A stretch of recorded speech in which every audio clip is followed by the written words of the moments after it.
Hello and welcome to the Ice Guys. This is the show that takes you into the world of the National Hockey League. Every game, every day, from a betting perspective. With pro sports handicappers, Ian Cameron, Alex B. Smith, and various guests from the world of hockey and sports betting. And now, here's your host, Ian Cameron.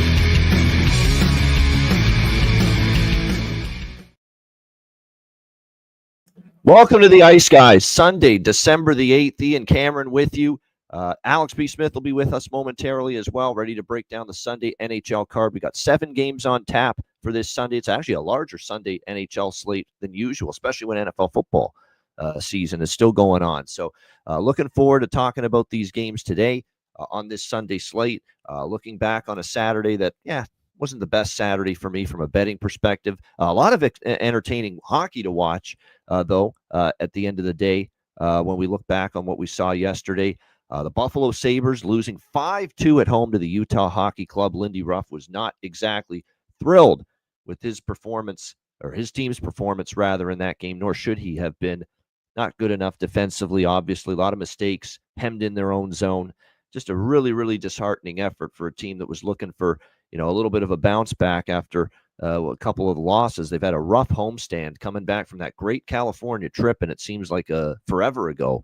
Now they've come back home and they've struggled once again. So we'll see how the Sabres try to roll through this tough time that they're going through as they lose 5-2 to Utah.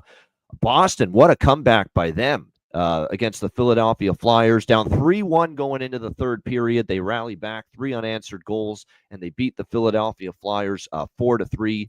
Kolosov, we talked about it, not exactly a goalie we trust to lock things down. He couldn't do it. It was another solid effort again from the Flyers, but they end up on the losing side of it. John Tortorella with a little bit of a fiery remarks after the game, talking about not happy with some of the embellishment and some of the diving that he thought was going on from the Boston Bruins side of the equation. So not exactly happy with some of the things that went down in that game.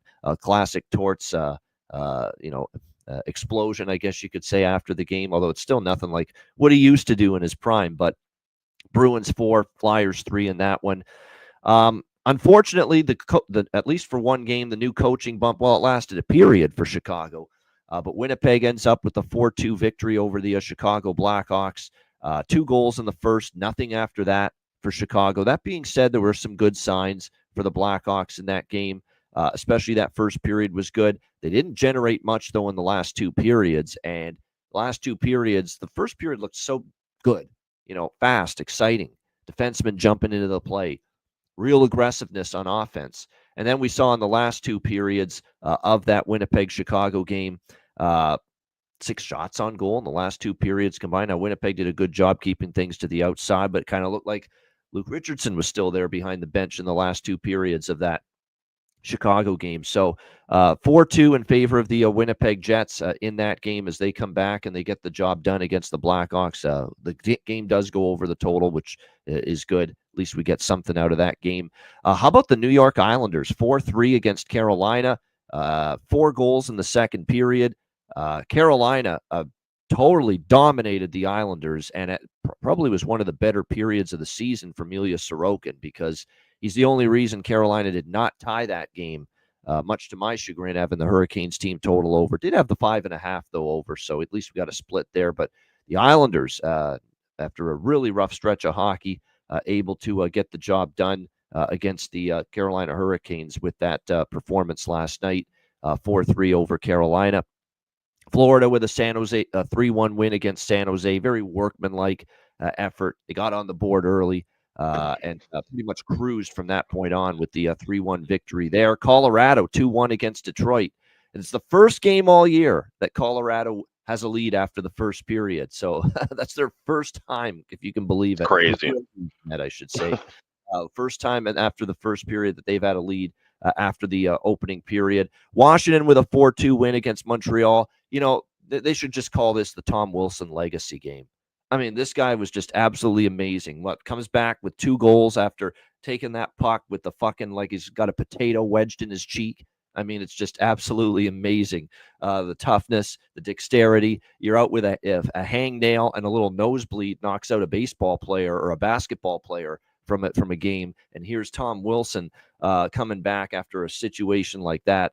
Just absolutely amazing stuff. And totally galvanized Washington and really got the whole team going, the whole bench going as they come back from a 2-0 deficit and beat the Montreal Canadiens 4-2. It's just one of many examples of how I've finally bought into the fact I think Washington's here to stay as far as, in the mix, playoffs, being a playoff team, maybe being a team we got to be a little concerned about come playoff time. There's great harmony right now. It's amazing how they've been able to keep the pedal to the metal without Alex Ovechkin, I might add, who was on fire for this hockey team before his injury. So continue to be very impressed, obviously, with the Washington Capitals. I was not impressed with the Toronto Maple Leafs last night.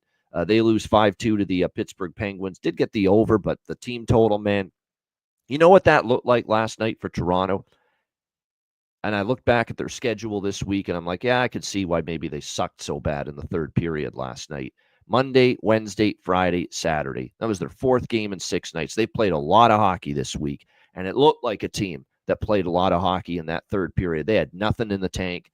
They had nothing at all. They really couldn't mount a serious push, trailing 3-2 in that third period. Even when they had the power play and the extra attacker at the end, they didn't really generate a ton. And Pittsburgh with a couple of empty net goals, putting that game away and winning it by a score of 5-2 there. So Toronto back-to-back losses. Not a great weekend for them, but they lose to a good Washington team. And like I said, they just looked like they ran out of gas last night in that loss to the Penguins. Nashville's horrible, man. Just absolutely brutal. They're very fortunate they didn't get shut out. They break the shutout in the last 2 minutes, but another loss for the Nashville Predators, 3-1. Where is their offense gone with guys like Forsberg and Stamkos and Marchessault? It's hard to believe they're having this much trouble scoring goals right now. It's just shocking to see it. And it's another loss for Nashville. The dreadful run continues. They're only ahead of Chicago right now, by the way, in the Western Conference. That's how bad things have been for the Nashville Predators. And like I said, it was unfortunately they've ruined another system play for us. That's 2 in a row that Nashville's been in the system, and no first period over, no full game over. Good news is did have a piece of Ottawa money line, so that helped in that game for me. LA 4-1 win against Minnesota. Welcome back, Darcy Kemper. We weren't expecting him to be back this soon, but he was. He returned, he got the start, and he was very solid in the victory. Kings have been on a roll on this homestand. Give them credit, playing some good hockey. And then we wrapped up the night with Edmonton winning 4-2. Bit of a good news, bad news. Bad news is we lose with St. Louis as they lose their first road game under Jim Montgomery last night to the Oilers. The good news was, what can we say? Another Holloway bargain bin casher at plus 500. He knew it had to happen. It just felt like it had to be for Dylan Holloway to score against his former team, especially with the way he's been lighting the lamp offensively since the coaching change. So it was a very good way to end an otherwise, not the best night. Alex, what your thoughts on Saturday's slate? Yeah, I'm just changing my biggest goalie note, which of course is now Peter Mrazek going on IR and Arvid Soderblom becoming the number one goalie I forgot for to mention Blackhawks. the Chicago game. Yeah, Mrazek. So, like you said, we had 30 minutes to be excited about, and then Mrazek starts fiddling with his groin pause, and we find out that it's some kind of a serious injury. We said it right at the beginning of the season, and fucking Peter Mrazek and Freddie Anderson getting injured. We said at the beginning of the year that he stayed healthy for a very long time last season, and we need and this was the reason why I was so excited about Laurent Brossoit, not thinking he was going to show up hurt and stay hurt. And now here we are. So Drew Commesso gets recalled today, and that, but the Hawks, give them credit. They played a really good game. And I think the Mrazek injury kind of rattled them a bit. And then you keep in mind that they're playing a better team than Winnipeg. Winnipeg shelled up defensively and really just played a control and dominant game in that third period. But the Hawks showed everything that Sorensen said in that press conference. He showed. He wanted the defenseman to jump up in the rush. 2 goals came from defensemen. Vlasic and Alec Martinez, who also got hurt, ended up catching a puck to the ear later in the game. He might miss some time as well. That's another big loss for the Hawks, especially on the blue line. But guys jumping in the rush, cleaner passing. There was still some sloppy moves. A couple of guys were still a bit out of sync, but emphasis on passing the puck, emphasis on heavy skating. And I say heavy skating in the fact of a lot of skating. They were skating physically heavy with Richardson. They looked light on their feet early in that game, and at times in that game, they were buzzing around. They were hitting more. There was a lot of good things, positive things to see. You could instantly see the difference from a Sorensen-led Hawks team to a Richardson-led Hawks team. And I wasn't expecting to see that much change in the first game. I thought that was going to take some while, especially with them now getting on this road trip. I thought that was going to take a minute. So I'm not as disappointed I'm disappointed in losing the bets that I had money-wise, financially, but as a fan and what I saw from my hockey team, there's still some good progression, and I think we're going to see this continue to grow over time. There will be times to bet on the Hawks, especially as they go on this trip out east, where there are some big dog prices with them. So I wouldn't, like I said, yes, it's not going to be the same system play with like we run it with Montgomery or Saco, but I think there will be some times to bet on the Hawks moving forward. Minnesota, that was a really tough game for them, but it was understandable. Second night of a back-to-back, coming off of a big win. And I didn't think it would be that much of a drop-off because, like you said, they always go into Anaheim and dominate. So you almost felt like the game was pretty much at hand. It wasn't like they had to really expend a lot of energy. I think they should have been fresh for LA, but they just weren't. Like I said, give LA credit. They found ways to beat some better teams, especially at home. That was their problem last year. They had that home road split where they were playing well at home, then all of a sudden they just fell off. Now, starting off the year playing well at home, that's going to be a huge boost for them moving forward. They're trying to keep in that Pacific race. Those are the 2 biggest things I saw. Great hit with the Flyers Bruins, that early game going to OT. We did have that. We talked about it on the show. I mentioned that on Twitter as well. And you mentioned with the Colorado Detroit. Like you said, the one time we finally get it right and pick up on this Georgiev trend, and then it finally cashes. But that's still something to look at when you're talking about just one first period lead with all those starts, and Georgiev obviously getting the bulk of the starts with the team. That's just I'm surprised that's not something that's been mentioned more on broadcast, and that should definitely be something that would be looked at if we're talking about Bednar getting canned, because that's a really indicative. That's indicative on him just as much as it would be a goalie or the whole team, right? Like, you got to get your guys ready early. Right. That means Colorado's not getting ready early, especially when you have your number one goalie in the game who's getting 70% of the starts. That's a really bad sign. So, I don't know. Colorado, they're getting better, they're getting healthier, but they still have just a lot of just mess and clutter with them. No, there's no doubt about that. And like I said, that's a damning stat for any coach when you're starting slow. That now the goalie, being the goalie that he is this year, Georgiev's a big part of it, because these are all Georgiev starts where they were 0-14-2, now 1-14-2 after last night in the first period. But still, it's on the coach too. You can't just say it's just Georgiev. The team's got to score some goals too early in the game. And it's also on the coach too. Well, because you have this whole thing where you don't really have a backup goaltender you can trust. Yeah. So, and they have Wedgwood now, but I don't know if they trust him fully yet. Maybe now they will. But I'm saying before obtaining Wedgwood, you weren't trusting on it enough or anybody else, so you kept running Georgiev in the ground, which we have talked about ad nauseum. No doubt. All right, let's get into the card. We've got Seattle and the New York Rangers to kick things off. This is starting at 1 p.m. Eastern. Again, with these 1 p.m. Eastern games at Madison Square Garden on an NFL Sunday. Weird. Rangers minus 170, home favorites, 6 the total in this game. It's backups in this game. It's Philip Grubauer with Joey Daccord dealing with an illness. Philip Grubauer already confirmed for Seattle in net. And it will be Jonathan Quick getting the start here for the New York Rangers, because Igor Shesterkin, just like with his fellow countryman earlier this week, Sergei Bobrovsky, who had his wife expecting, Igor's got his wife expecting. So there's no Igor Shesterkin. He's not even with the team. In fact, they've called up Gerard here to be the backup goalie for the New York Rangers today for Jonathan Quick, who will get the start. So that's what we're looking at. One thing we've talked about with Seattle since the return of Vince Dunn on the blue line, the offense looks a little bit better, and we've certainly seen signs of that. On this road trip, it's worth noting, 3 straight first period overs for the Seattle Kraken. And that's what I like here. His first period over, a smaller over 6 as well by Fekta. But I don't trust either goal, especially Grubauer. I mean, the Philip Grubauer side of the equation has been rough lately for this Seattle team. 1-8, 3.56 goals against, 870 save percentage. He has given up a grand total of 17 goals in his last 4 starts combined. So for the veteran netminder, it's been rough sledding of late. That's the only reason I'm not on Seattle. I kind of like this price with them. They've played pretty good on this road trip. They've won 2 games. They lost in a back-to-back spot. They only lose 3-2 to New Jersey. There's no shame in that. So if I had more faith in Grubauer, I'd take a shot at the plus money with Seattle. But I also think the New York Rangers might go on a bit of a run. We talked about this as well, that with Jacob Trouba out of the fold, maybe things will settle down a bit. This team will start to play better hockey. Certainly it was Pittsburgh, but Pittsburgh has been playing a little bit better lately, and it was still a very good performance from the Rangers Friday night in that win against Pittsburgh. So I don't know if I want to go against that momentum. The dark clouds have passed. Trouba's gone.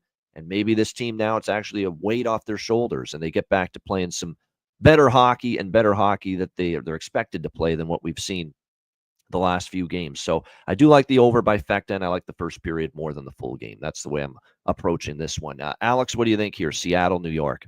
Yeah, pregame, I'm going to take a shot with Rangers team total over 3.5. I think, like I said, Seattle, this has been a solid road trip for them, but I think maybe now this is the spot where the Rangers, like I said, this is their kind of territory. 1 o'clock Eastern, home game at MSG. Seattle, like I said, when you're traveling along and then you get a day game in between, that's when we kind of see the legs give a bit. So maybe over 3.5, minus 105. I see a bet MGM. I'll take a shot with that, and I will look for a first period over in game.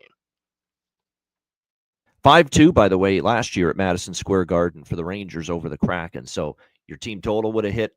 Full game would have went over the total as well. So I see more of the same. And by the way, it was also a first period over as well in that game. So, a Rangers team total over. I don't argue with that. I'm on the over by Fekta. Alex liking the Rangers team total. I agree with Bailey. Shane Wright is red hot right now for Seattle. No problems looking at him as far as goal props for the Seattle Kraken right now with the way he's playing. Someone mentioning Vincent Trocheck's done a nice job, particularly against the Seattle Kraken in the past. We'll see if that continues. I think something to keep an eye on, too, is Panarin.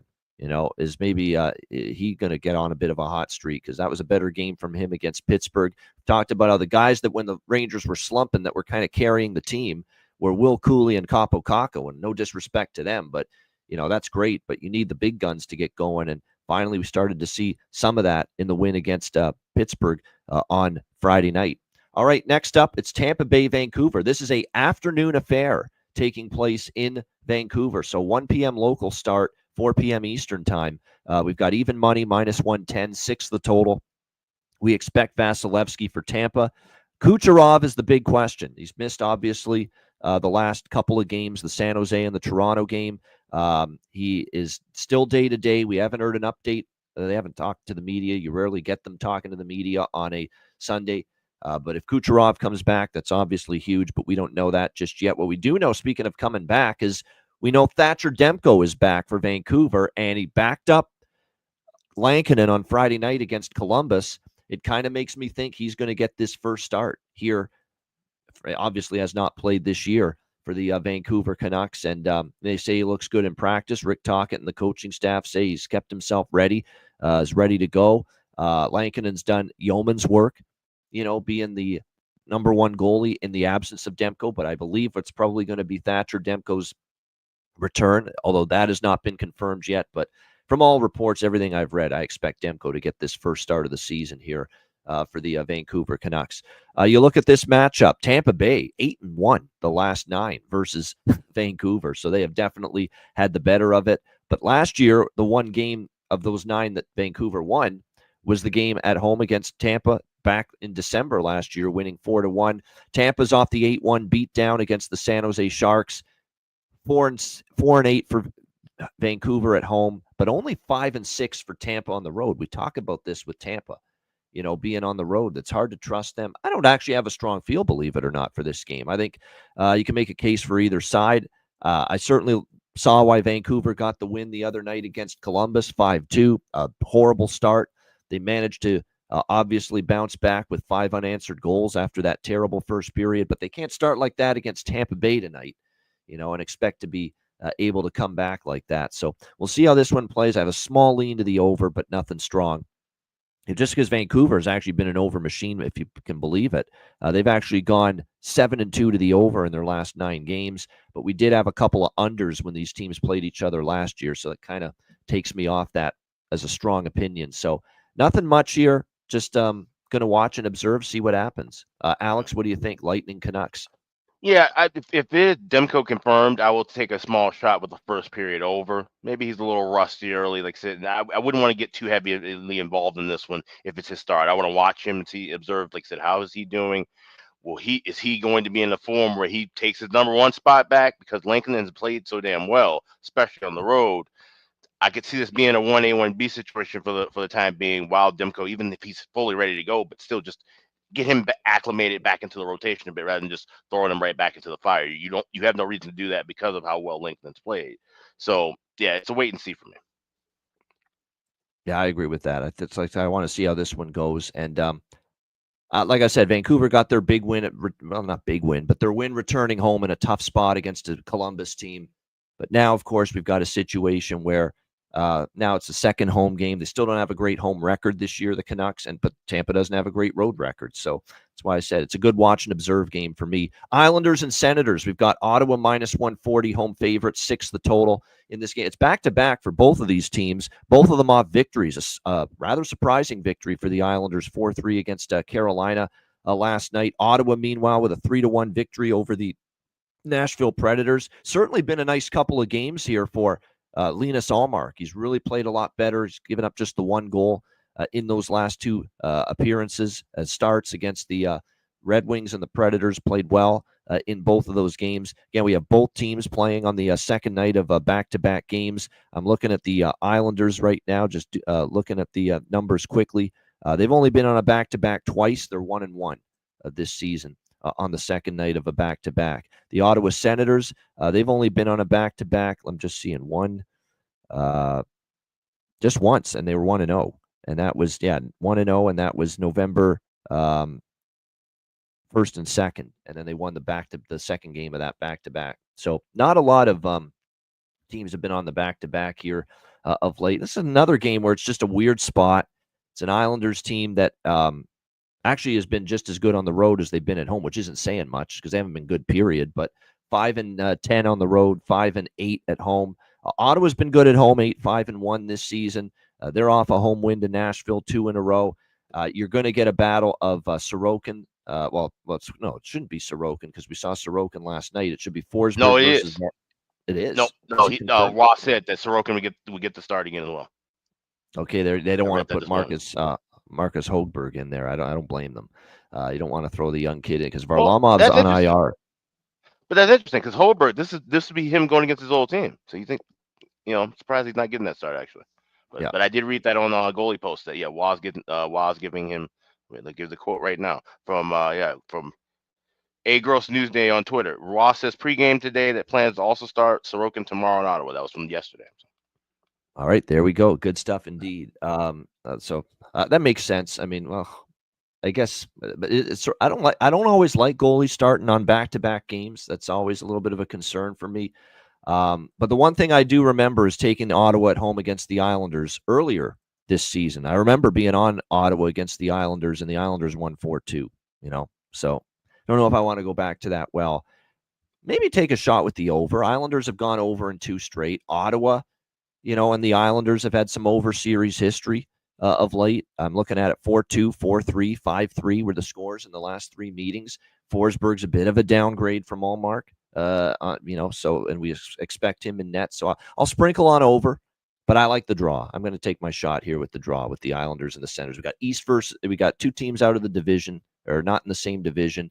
It's not like Ottawa shellacked Nashville and Detroit. It was a 1-goal win against Detroit. I was robbed of overtime in that Ottawa-Detroit game the other night. And even the game last night, 3-1, they didn't really run away and hide from the Nashville Predators for as much as they're struggling. So this feels like a game that could be pretty tight, pretty close. So I'll sprinkle on over, sprinkle on the draw. Don't love either, but we'll bet small on these 2 for this one. What do you think here, Alex? Islanders, Senators. Yeah, I'm just finding that really interesting as you're saying that now. Like with Patrick Waugh being a goalie too, that he's not giving Holberg a start against franchise that actually had him rated pretty highly, and then they just kind of kicked him to the curb once they got Allmark. So that would have been probably maybe a bet on spot for Dallas if he was getting the start. I am on the draw here. I grabbed it this morning. Get plus 350, the highest price available at BetMGM. All right, good stuff. Columbus and Winnipeg. We've got the Jets minus 160, home favorites, 6 the total. Do you know the Jets opened minus 220 in this game? If you can believe, like they were a huge, much bigger favorite than they are now. The money's poured in on Columbus here. I get the wanting to maybe fade the Jets on a back-to-back travel. Remember all this travel we've talked. They have not stopped traveling from one game to their next game since November the 9th. Okay, that's like almost one full month. And here again, another travel spot. They come in from Chicago yesterday, a satisfying win, come from behind fashion against the Blackhawks. Now you're back home, distractions, closer to the holiday. I get the intangibles to like Columbus, but Columbus is 0-3 on this. They've lost the last 3 games on this road trip. They're just 3-11 overall on the road this year. Winnipeg is 9-2 at home here at Canada Life Center. So it's definitely a jacket spot.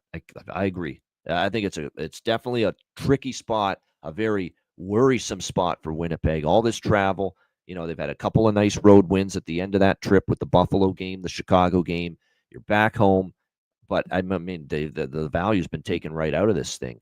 I mean, you're still talking about the Winnipeg Jets at 20-8 with a 9-2 home record, now only laying $1.60 against an 11-15 team for Columbus with a 3-11 road record. I mean, that's where we're at now. I think the value's gone. I think if you got a good price on Columbus early, great. But now at plus 140, it's a bit tricky to get involved with the Jackets side with so much of that value taken out of this thing. Winnipeg has also won 3 straight versus the Columbus Blue Jackets, including 6-2 in Columbus earlier this year.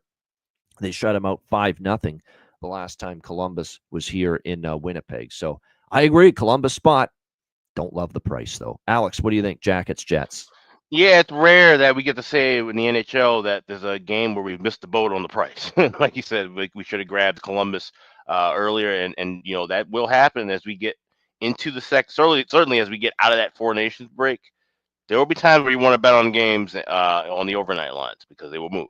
So that's something to keep in mind. We can't wait for just everything day of game, and this is one of those spots. I like the over by factor here a lot. I played the over 1.5 minus 128 at FanDuel, and I got the over 6 at BetMGM. Also at BetMGM, I got my bargain bin selection from this game. Yeah, I just remembered too, and I'm seeing it in front of me now as I look at the game page that we've got. Indeed, it's going to be Eric Comrie likely because we saw Hellebuck yesterday. So that might get me interested in that over by factor too. It doesn't take much to bet Columbus overs right now. They're scoring, but they're giving up again. No question about that. And we have seen an over machine for them lately. 1, 2, 3, 4, 5, 7, and 1 to the over their last 8 games. So yeah, I might tack on that over by factor. I probably just get a small sprinkle in on Columbus at this price, but not big, not a usual standard size bet because I missed the best of it. That's probably where I'm at. We'll sprinkle on Columbus. That over by factor here, though, it does make sense. No doubt. See, Bailey's heating up with the bargain bin. All it takes is cashing 1, and then all of a sudden you start to get some confidence, right? That's what happens when you're on a losing streak, when you're at a slump at the plate in baseball. Nothing's going right for you in football or whatever the case, quarterback. All you need to do is throw some touchdowns, and then all of a sudden you're feeling confident again. That's what it takes. Same with the betting and the bargain bin special. You start to cash in a couple. You get your confidence going. All right, Utah and Philadelphia. Got the Flyers and Utah club minus 110, 6 the total here in this game. Flyers, I feel so bad for this hockey team. The effort's great. They're playing hard. Work ethic, has been there throughout for this Philadelphia Flyers team. But at the same point in time, they are just not getting consistent enough goaltending right now. And that's really hurting them. I mean, you can't give up 7 goals if you're Fedotov against Florida. You can't give up a 3-1 lead if you're Kolosov and find a way to win. Can't win that way. And because of this goaltending, we've talked about this with Philadelphia, they've kind of migrated into a over team as of late, this Philadelphia Flyers team, because of the absence of Ersson, who is by far the best goalie they have. We'll see who's in net here for both of these teams, because I'm hearing Ersson is close to a return. The question is, will it be tonight in this game against the Utah Hockey Club? I'll have to wait and see. This is a game I'm not moving on until I see who's in net. And then on the flip side, we saw Karel Vejmelka yesterday against Buffalo. Does Jackson Stauber get another opportunity? Because Connor Ingram's still on IR. So if it's not going to be Vejmelka on a back-to-back, it's going to be Jackson Stauber, who, by the way, was in net against Vegas for his first start this year against Utah and shut out the Vegas Golden Knights. So not saying he is going to do that again here, obviously, but and sometimes with these goalies where they're marginal prospects, sometimes after a shutout, you want to fade them. You don't want to be betting on them. So we'll see how this one plays out. If it's Ersson, I'm going to be interested in maybe backing the Flyers here. In a spot they need to win. It's a team that's now been on this road trip for a while, played an early game in Buffalo, back-to-back for them. If it's Ersson back, and that's what I'm waiting on, I might get involved and bet the Flyers here at a pretty decent price here, -110 at home, but only if Ersson gets the start. And I can confirm SMU is in the college football playoff. SMU is in the college football playoff. They get the 11 seed. Alabama is nowhere to be found. They are out. Ooh. How about that? Wow. I think, they did the right thing. Yeah. That's why I'm shocked. They did the right thing. Yeah. SMU will play Penn State. Tennessee will play Ohio State. Clemson will play Texas. Indiana will play Notre Dame. Those are your first round matchups. That's going to be good. That's going to be a real good one. Indiana, Notre Dame. Notre Dame has been awesome, and people are still wondering if Indiana's any good because they played one really good team and they got clobbered by Ohio State. But I don't know. Kurt I think Cignetti is the real deal. Cignetti with time to prepare, man. Yeah. Biggest really football game in that state's history. Yeah, in-state battle, too. Yeah. Holy shit. I'd be interested in taking points with the Hoosiers in that game. We'll see. I will be. We'll see where that point spread comes out. Yeah. Everyone bitches about Indiana's strength of schedule. What about Notre Dame? They didn't exactly face a murderer's row this year. They lost to Northern Illinois, my Huskies. So there you go. I know there's a lot of college football fans and bettors that watch the show as well. Other sports, you're into those sports, of course, not just hockey. So I did want to mention that it is confirmed. SMU in, Alabama out of the college football playoff. There we go. No doubt. All right, Alex, what do you think here with Utah and Philly? Well, good time to talk about college football because we're both in the same kind of boat here with this game. It's a wait and see. I like Jackson Stauber if he gets the start here, and it's not Ersson for the Flyers. So I would be a little more leaning toward betting Utah money line. But like you said, if they give it back to Vejmelka again, or if it is Ersson, then this is more than likely going to be a pass for me. So this is one where you got to check the Patreon pages, I think, for both of our picks officially for this game. Patreon.com/Ice Guys, just $10 per month. We will, if we have something on this game, we will have it later. Again, we got to wait to see who's going to be in net for really each of these teams right now. And by the way, shout out to the Ryan Robinson. Of course, he's someone that you know very well. Matt's younger brother, plays hockey at Arizona State, attends college there at Arizona State. Arizona State, not just winning the Big 12, being in the playoff. They get a fucking home playoff game in the first round. Or actually a bye, I should say. Yeah, they got a bye. They're top 4. They're bye, and they get a home playoff game in that first round, in that quarterfinal. They'll get the Fiesta Bowl. Yeah. So if they get the Fiesta Bowl, it's like 15 miles away from campus. That'll be massive for them. So nice, good job. Forks up. And they rewarded them for beating the absolute tar out of Iowa State yesterday. So there you go. So I know Ryan Robinson will be very happy there and on campus at ASU with that development, that they get a home game in the quarterfinal round of the college football playoff. That really is something else. No one would have thought that coming into the year. Unbelievable season. Picked last in the conference. Yeah, no doubt. Absolutely. All right. Now, that's a good bargain bin pit, Jonathan, there. Oliver Wahlstrom, 3 goals in 4 games against today's Sens starting goalie, Anton Forsberg. Yeah, that's a good nugget there.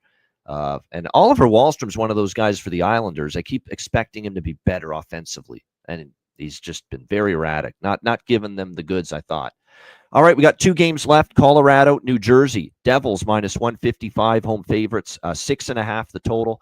This is over by Fecta for me, and courtesy of Chris Otto. New Jersey, 8 straight first period overs. We've got ourselves a nice little first period heater going on. Colorado, 4 straight.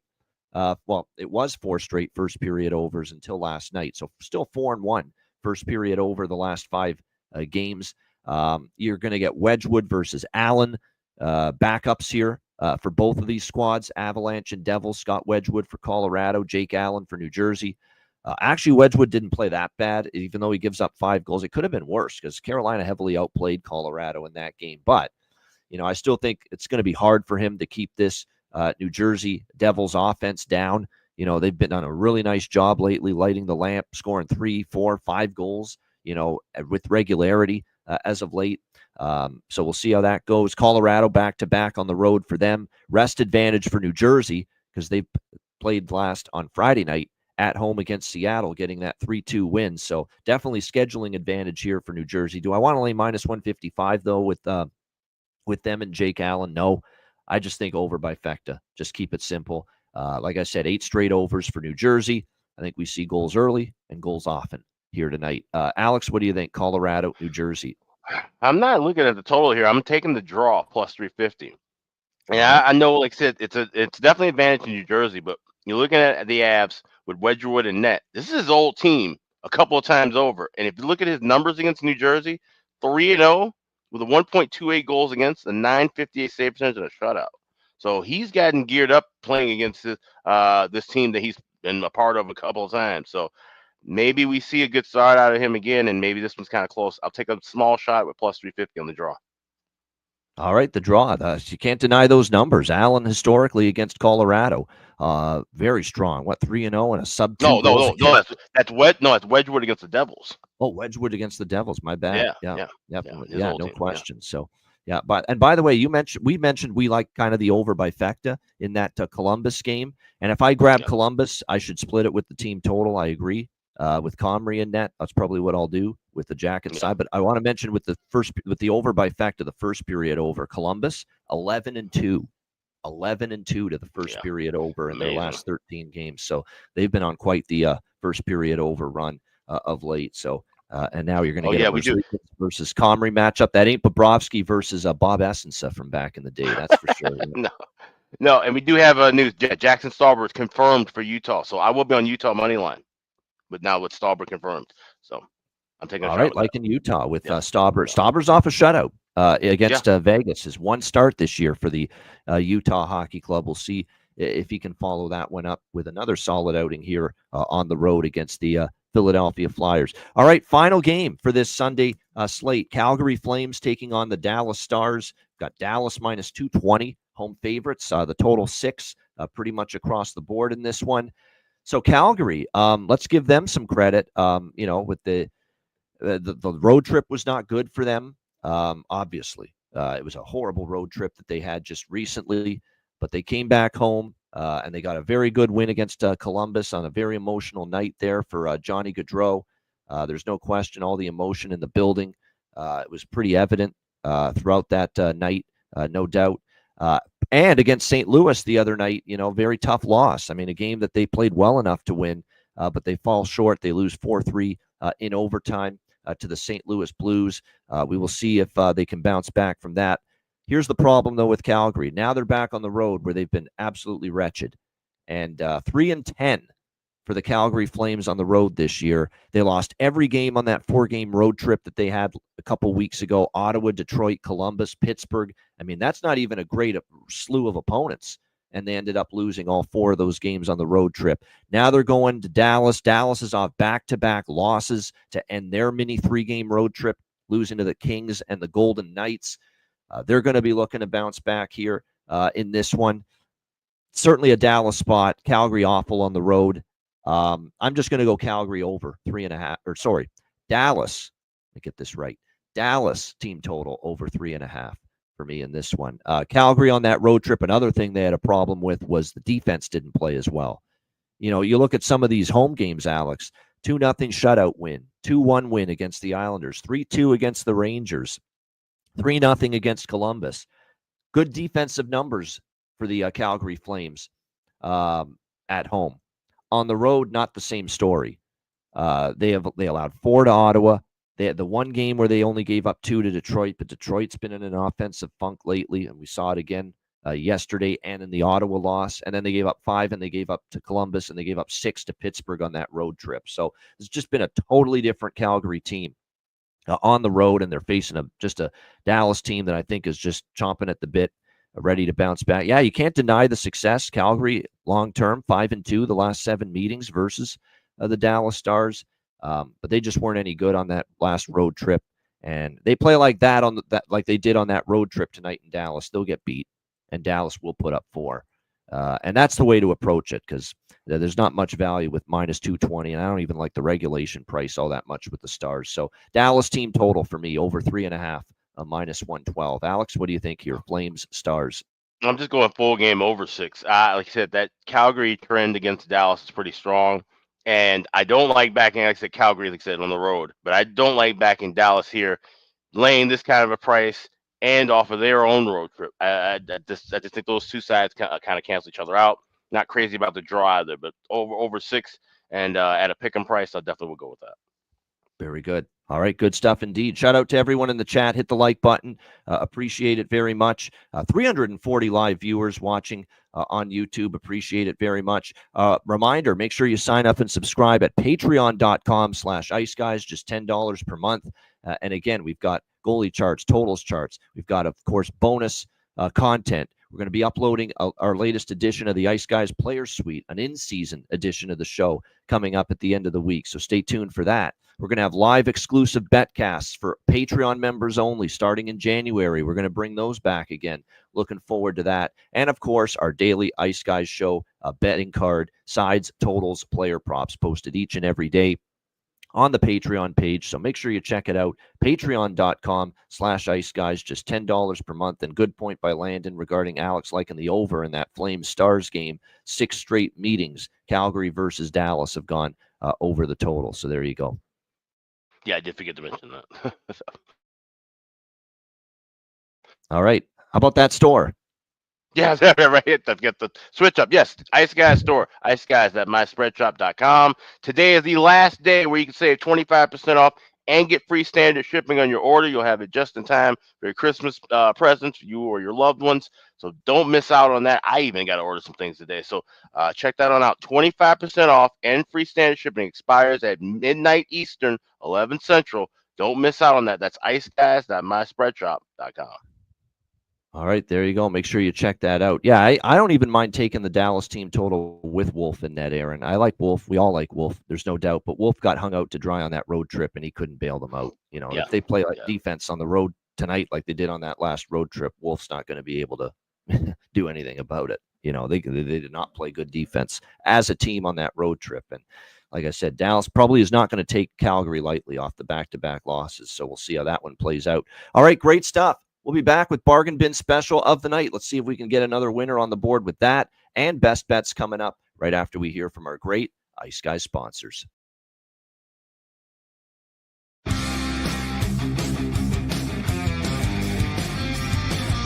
Support for the Ice Guys podcast is provided by Boston Hemp Incorporated, Manscaped, Power Play Sportsbook, Raise Your Game, Tailgaters Social, and a big thank you to all that subscribe to the Ice Guys Patreon page.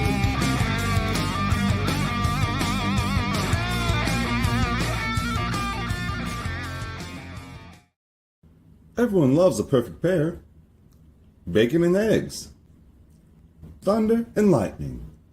Mario and Luigi. A hot dog with fries. Ian and Alex B. That's right. Everyone loves a perfect pair. So why not pair up your game nights with Boston Hemp? From exotic flower to concentrates and edible products. You'd be hard-pressed to find a better pairing than Boston Hemp and hockey. Check them out today at bostonhempinc.com. That's bostonhempinc.com. Boston Hemp Incorporated, the official smoke sponsor of the Ice Guys. Void where prohibited by law. Not available outside of the United States. Must be 21 or over to obtain products. Check your local regulations to see if Boston Hemp is available in your area. All right, shout out to all our great sponsors, including Boston Hemp Inc., official show sponsor, and of our live betcast, 20% off on the website using the promo code Ice Guys at bostonhempinc.com. And again, we've got another reminder about our betcast. It's coming up just 2 days away, Tuesday night this week, December 10th, 7 p.m. Eastern. It's our last betcast of the calendar year, so make sure you join us. This is the quote-unquote pseudo Christmas party for the Ice Guys coming up Tuesday night, December the 10th, 7 p.m. Eastern. Looking forward to another live betcast. Again, DM or email me or Alex for a spot on the betcast, and we will send you the link for it before it begins coming up this Tuesday night. All right, bargain bin special of the night. There is no St. Louis Blues on the card, so I will spare you of another Dylan Holloway bargain bin special selection here on this Sunday, but I do have one obviously picked out. Alex, we'll start with you. What do you like in the bargain bin? Yeah, let's go to that Columbus-Winnipeg game, and I'm taking a shot with Adam Fantilli. See how him at high as plus 425, plus 430 around at BetMGM, anytime goal scorer. I think you can get on the board here today. Like I said, we're expecting goals in that contest. So give me Adam Fantilli for CBJ, plus 425, anytime goal. It's my Sunday bargain bin special. There you go. Adam Fantilli for the Columbus Blue Jackets, the CBJ plus 425 for Alex B. Smith with his bargain bin special of the night. My bargain bin special of the night for this Sunday slate, let's see what we can find here. I'm going to end up going with, I think tonight, and he's had some good history against this team. I'm going to go with it tonight. The captain of the Dallas Stars, Jamie Benn, plus 350. At DraftKings is what you can find. This is a team that just off the top of my head, I remember him playing well against the Flames historically. And what I like, too, is we're talking about a captain that is really, he's always been really, really strong as a leader. Who would you want to try to drag you out of a mini little 2-game slump after losses to LA and Vegas to end that road trip back home against Calgary? Who would you want to lead you and score a big goal for you more than your captain, Jamie Benn? So I think that intangible makes sense here to take a look in this direction. So Jamie Benn, Dallas, plus 350 for my bargain bin special of the night. All right, best bets. Alex, what do you like here for best bet? Yeah, let's go to that last game of the night. 7 o'clock start, so 8 o'clock Eastern. Dallas and Calgary. I'll take that over 6. Like I said, can get minus $1.04 at FanDuel. 6 games, 6 meetings in a row have gone over the total. Let's make it 7, hopefully, with Flames and Stars. Over 6, my Sunday best bet. All right, there you go. Calgary, Dallas, over 1.5 first period. Best bet for no, full game. Full game over 6. Oh, sorry, full game. Yes, that's right. Yeah. I'm so used to and and I've got a first period over as my best bet today. So I've got first period overs on the brain. Yeah, that's full game over. Full game over 6. Right. Yeah. Yes. Yeah. Calgary, Dallas, over 6, minus 110. Full game over here for Alex B. Smith with his best bet. And yes, my best bet for this show is a first period over. And we're going to go to the Prudential Center, the Rock, or whatever they're calling it now in New Jersey. 8 straight first period overs for the New Jersey Devils. 4 of the last 5 for Colorado have gone over in the first period. You got backup goalies on both sides, Wedgwood and Allen. I think we got a great chance to see at least 2 goals in the opening period. So first period over, 1.5 minus 145 with the Avs and the Devils. That'll be my best bet here for this Sunday NHL card. Robert's comment in the chat: first period over 6.5 locked in. Yeah, that's pretty good. I was going to say that should be plus. If it's first period over 6.5, that's going to need to be like 60 to 1 or 100 to 1 odds at least. And even then, it might be not enough to bet it. So, yeah, good point there, Robert. Good stuff. Yeah. All right. Shout out to everyone in the chat.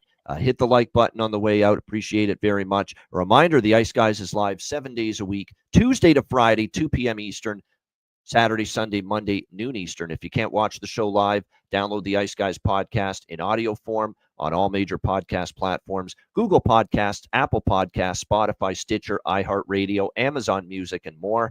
Download the Ice Guys podcast when you can't watch the show live. For Alex B. Smith, I'm Ian Cameron. Have a great Sunday. Enjoy the games and good luck. And we will be back tomorrow, noon Eastern, on Monday for another edition of the Ice Guys.